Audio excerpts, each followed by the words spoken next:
Hello! Welcome to episode 10 with OM Joe.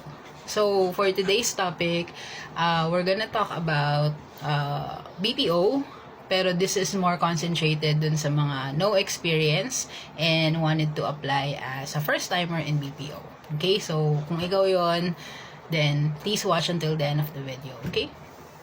Now, let's start. So, like what I've said, if you wanted to apply sa BPO and then wala kang experience, good news guys, kasi hindi naman requirement ang experience para makapasok ka sa BPO.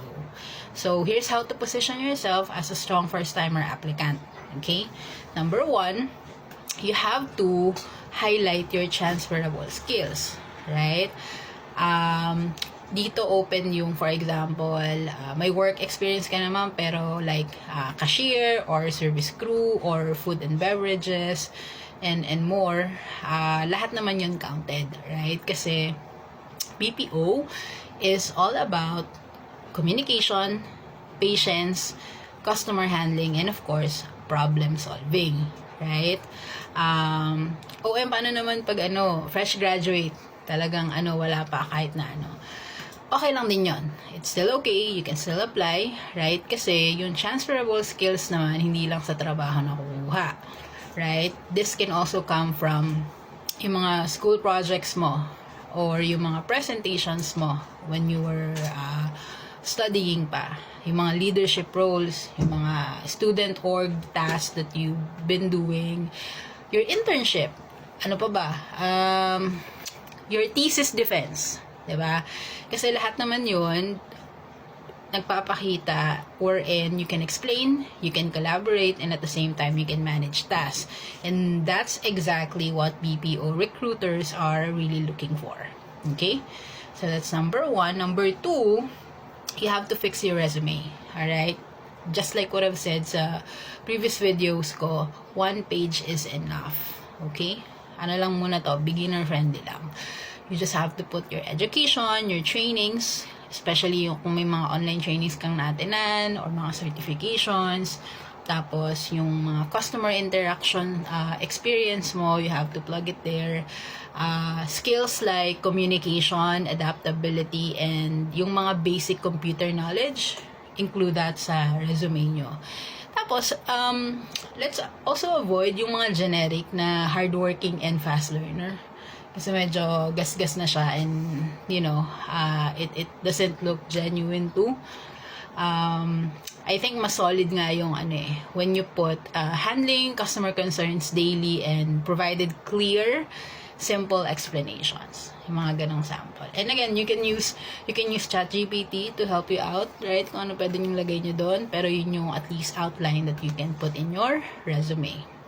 Number 3, you have to practice basic English communication. Alright? Remember na hindi mo kailangan ng perfect English. Hindi mo kailangan maging fluent sa accent or maging fluent American accent person, whatever. What matters is really your clarity, your pacing, your comprehension, and of course, your confidence. Right? So, ang tip ko sa inyo guys, para talaga ma-practice nyo to ng gusto, you have to read English articles out loud. Record yourself, and then you practice common interview questions. Right? Kasi, the more you speak, the more natural you will sound. Alright? Now, number 4, try to learn simple BPO terms. Top 3 in my mind would be HT, CSAT, NPS, pares lang yun. CSAT, NPS, QA. Yan. Hindi mo sila kailangang i-memorize, you just have to understand yon. So, para hindi ka rin malos pag natanong siya or na-bring up siya sa interview. Tapos, lastly, would be, you have to show the right attitude. Right? Kasi for first-timers, number 1, ito listen to this. Number 1 thing that recruiters look for is your willingness to learn. Right? Lalo na pag umabot ka din sa sa final interview with ops, mga managers na, we don't really look entirely how yung sa grammar mo, right? as long as you can comprehend and at the same time, yung organization thoughts mo nandun talaga maayos, then definitely isa yun sa mga big factor, right? Also, yung kung open ka sa feedback, you're eager to improve, and of course, you're excited to start, then yun yung way for you to stand out during that interview, okay? Normal na kabahan, pero huwag kayo magpapalamon sa kaba, okay? That's why preparation is really important. Yung sinabi ko sa inyong tip in terms of how you practice basic interview questions and then record yourself, malaking tulong yun. Okay? So, to wrap this up, kung first timer ka, tandaan mo, you don't need experience. You just need transferable skills, preparation, and of course, right attitude. Okay? So, kaya mo yan.